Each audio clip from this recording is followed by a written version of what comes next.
ముందుగా అందరికీ నమస్కారం అండి.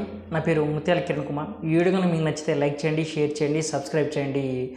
అలానే కాకుండా మీ విలువైన సమాచారాన్ని కామెంట్ రూపంలో తెలియజేయవలసిందిగా కోరుతున్నాను. టాపిక్ విషయానికి వస్తే మన ఆంధ్రప్రదేశ్ రాష్ట్రానికి మరో 6 విమానాశ్రయాలు రానున్నాయి. దీన్ని మన సివిల్ ఏవియేషన్ మినిస్టర్ అయినటువంటి కింజరపు రామ్మోహన్ నాయుడు గారు ధృవీకరించారు.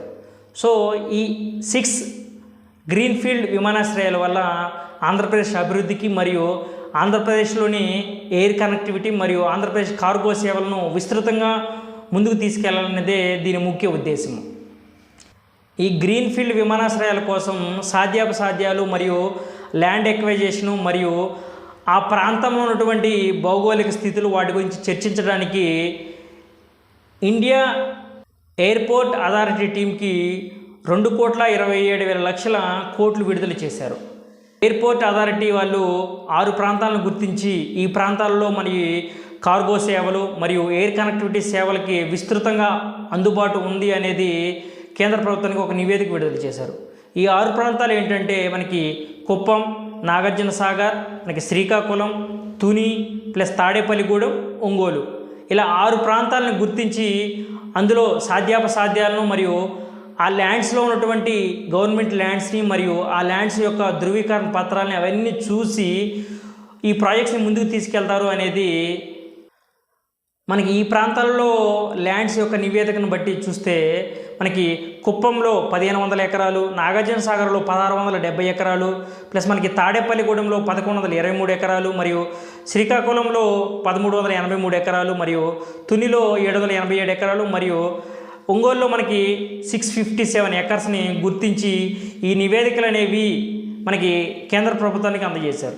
ఎయిర్పోర్ట్ అథారిటీ టీం వాళ్ళు ఈ 6 ప్రాంతాలు ఎంచుకోవడానికి ముఖ్యమైన ఉద్దేశం ఏంటంటే మనకి ఒంగోలు కానీ ప్లస్ మనకి తాడేపల్లిగూడెం కానీ మనకి శ్రీకాకుళం కానీ ప్లస్ మనకి తుని కానీ ఇవన్నీ ఏంటంటే తీర ప్రాంతానికి చాలా దగ్గరగా ఉన్న ప్రాంతాలు కాబట్టి మనకి కార్గో సేవలు అనేది చాలా విస్తృతంగా ముందుకెళ్తాయి అనేది వాళ్ళు నమ్ముతున్నారు. అలానే కాకుండా మనకి ఎయిర్ కనెక్టివిటీ కూడా ఎంతో అభివృద్ధి తోడ్పడుతుంది అనేది ఆంధ్రప్రదేశ్ రాష్ట్ర ప్రభుత్వం యొక్క ముఖ్య ఉద్దేశం.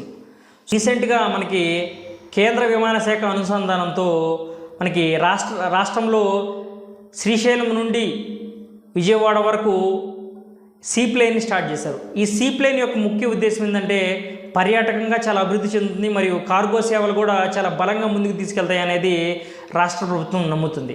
సో ఈ 6 గ్రీన్ఫీల్డ్ ఎయిర్పోర్ట్లతో పాటు సీప్లేన్ యొక్క అభివృద్ధిని కూడా మనకి ఆంధ్రప్రదేశ్ రాష్ట్రానికి మరియు కార్గో సేవలకి మరియు ఎయిర్ కనెక్టివిటీకి చాలా అభివృద్ధికి తోడ్పడతాయి. మరియు ఫ్యూచర్ 6 ఎయిర్పోర్ట్ల ద్వారా ఫ్యూచర్లో ఎయిర్ కనెక్టివిటీ కానీ కార్గో సేవలు కానీ చాలా విస్తృతంగా బలంగా తీసుకెళ్లొచ్చు. మరియు రీసెంట్గా మనకి చంద్రబాబు నాయుడు గారు శ్రీశైలం నుండి విజయవాడ వరకు, విజయవాడ నుంచి శ్రీశైలం వరకు సీప్లేన్లో ప్రయాణించిన విషయం అందరికీ తెలిసిన విషయం.